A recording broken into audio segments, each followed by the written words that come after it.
इलाहाबाद के नजदीक एक गांव की रहने वाली रेखा और इलाहाबाद के ही एक बड़े व्यापारी के बेटे सूरज के साथ उसका ब्याह हुआ।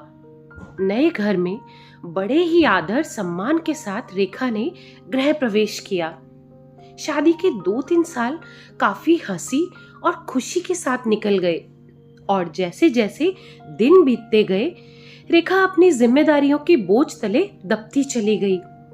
रेखा की सास भी रेखा से काफी खुश थी कि रेखा बहू अपना घर और संसार सब कुछ बहुत ही अच्छी तरह से संभालने लगी है। गर्मियों की छुट्टियां पड़ गई और रेखा ने अपने मायके जाने की बात अपनी सासू माँ से कही। माँ जी, 2 साल हो गए हैं, मैं अपने मायके नहीं जा पाई हूँ, क्या मैं थोड़े दिन जाकर आऊं? तो रेखा की सास ने उसे जवाब दिया, देखो रेखा, तुम एक काम करो, तुम अगले साल चली जाना। रेखा अपनी सास की ये बात सुनकर काफी नाराज और दुखी होकर सोचने लगी कि जब आंचल दीदी यानी कि उसकी ननद हर 3 महीने पर यहाँ पर आती है तो माँ जी काफी ज्यादा खुश होती हैं और आंचल दीदी से कहती है कि बेटा कितने दिनों के बाद आई हो, और मुझे 2 साल हो गए, मेरे बारे में कोई कुछ सोचता ही नहीं है, मेरी खुशी किसी के लिए कोई मायने ही नहीं रखती है, और क्या दिन भर इन लोगों को खाना बना बना कर ही मैं खिलाती रहूं, घर का सारा काम करती रहूं, क्या मेरी यही जिंदगी है? और यही सब सोचकर रेखा कमरे में आंसुओं की धारा समेटे हुए दाखिल हुई। शाम को आंचल दीदी आने वाली है और देखना कि माँ जी कितना ज्यादा खुश होती हैं। खाने के अलग अलग फरमाइशों की लड़ी लगती रहेगी कि कभी आंचल दीदी के लिए समोसे बना दो, कभी पालक पनीर बना दो, तो कभी बिरयानी। लेकिन मैं ये सब इतना क्यों सोच रही हूँ?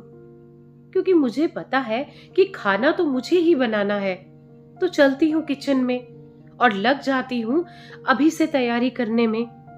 वो ये सब सोच ही रही थी कि तभी उसकी सासू माँ ने आवाज दी, रेखा जल्दी नीचे आओ, देखो आंचल आई है। रेखा अपने चेहरे पर मुस्कान लिए हुए और अपने अंदर चल रहे दुख को अंदर एक कोने में दबाए हुए अपनी ननद का स्वागत करती है। कैसी हो भाभी? आंचल रेखा से बोली। अच्छी हूँ दीदी। और घर में सब कैसे हैं? वो भी अच्छे हैं। अच्छा, हमारे जीजा जी कैसे हैं? आंचल शर्माते हुए जवाब देती है कि वो भी अच्छे हैं। अच्छा दीदी, आप बैठो और मैं आपके लिए नाश्ता बनाकर लाती हूँ। नहीं नहीं भाभी, कुछ मत बनाओ, मैं अभी घर से नाश्ता करके ही आई हूँ। और भाभी, मेरे पास केवल 2 से 3 घंटे ही हैं, क्योंकि मेरी सासू माँ की तबीयत ठीक नहीं है।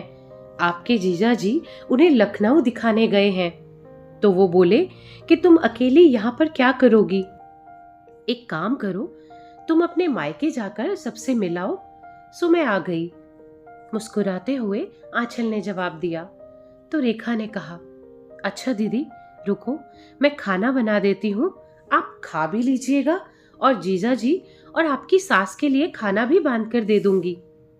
अरे भाभी, आप मेरे साथ बैठो, बातें करो, और शाम तक तो वैसे भी मैं चली जाऊंगी, खाना तो बनता ही रहेगा। तभी रेखा की सास ने रेखा से कहा, रेखा तुम एक काम करो, तुम आंचल के साथ बैठो, बातें करो, मैं कुछ बनाती हूँ। नहीं नहीं माँ जी, मैं बनाती हूँ, आप दीदी से बातें कीजिए। तभी आंचल ने कहा, कोई बात नहीं भाभी, आप खाना बनाओ और मैं आपसे बातें करूंगी, थोड़ी मदद हो जाएगी। ये ठीक रहेगा, क्यों माँ? रेखा की सास बोली, ये भी सही है। रेखा और आंचल किचन में प्रवेश करती हैं और काफी देर तक हंसी मजाक करते करते उनका खाना भी तैयार हो जाता है। रेखा की ननद आंचल खाना खाने के बाद शाम को अपने घर चली जाती है।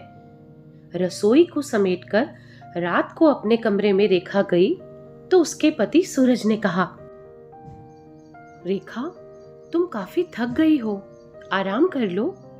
हाँ, मुझे आराम कहाँ है, तुम्हारी माँ तो बस यही चाहती है कि मैं अपने मायके ही ना जाऊं।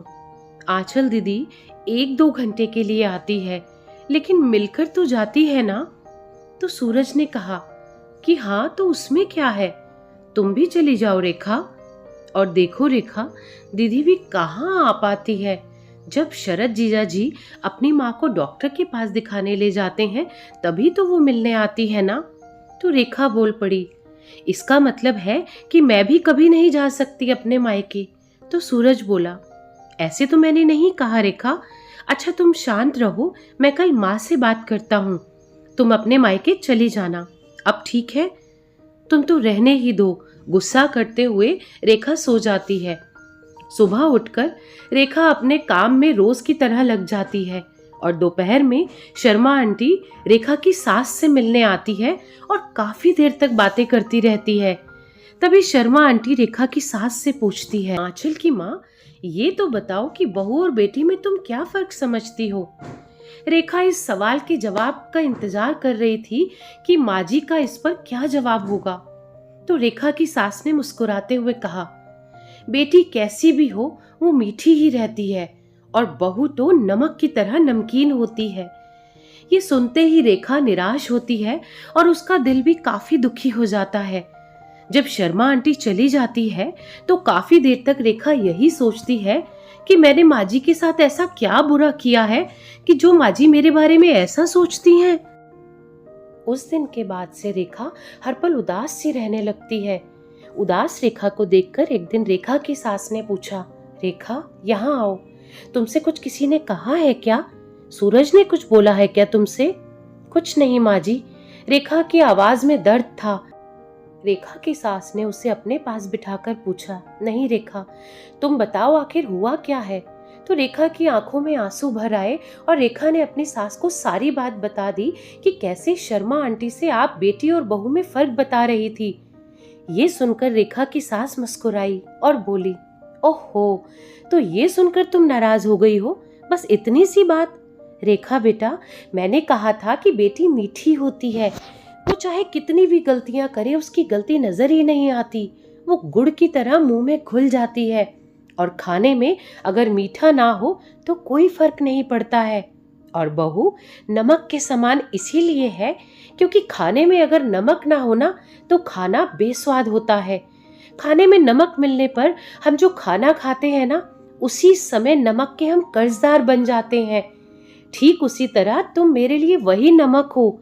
मैं अपने स्वार्थ के लिए तुम्हें कहीं नहीं जाने देती हूँ क्योंकि तुम्हारे न रहने पर घर सूना सा लगता है। तुम इस घर को संभालती हो, इसीलिए हम तुम्हारे कर्जदार हैं। रेखा सारी बात समझ जाती है और अपनी सास के गले लिपटकर रोने लगती है। शाम को सूरज जब घर आता है तो वो अपनी माँ से कहता है कि माँ, रेखा अपने मायके जाना चाहती है कुछ दिनों के लिए। तभी रेखा तपाक से बोल उठी, नहीं नहीं, मुझे नहीं जाना है। मैं चली गई तो खाने में कोई स्वाद नहीं रहेगा। सूरज को कुछ समझ नहीं आया कि कल रात को तो ये मायके जाने के लिए मुझसे लड़ रही थी और अब अचानक से इसे क्या हो गया है। सूरज सोचने लगा कि इन औरतों को समझना मर्दों की बस की बात नहीं है। रेखा की सास रेखा के सिर पर हाथ फेर रही थी और सूरज एक टक लगाकर रेखा और अपनी माँ को देख रहा था। तो दोस्तों, इस कहानी के बारे में आपकी क्या राय है, कमेंट करके जरूर बताइएगा। और ऐसी ही दिल को छू लेने वाली और प्रेरणादायक कहानियां सुनने के लिए इस चैनल को सब्सक्राइब करें। धन्यवाद।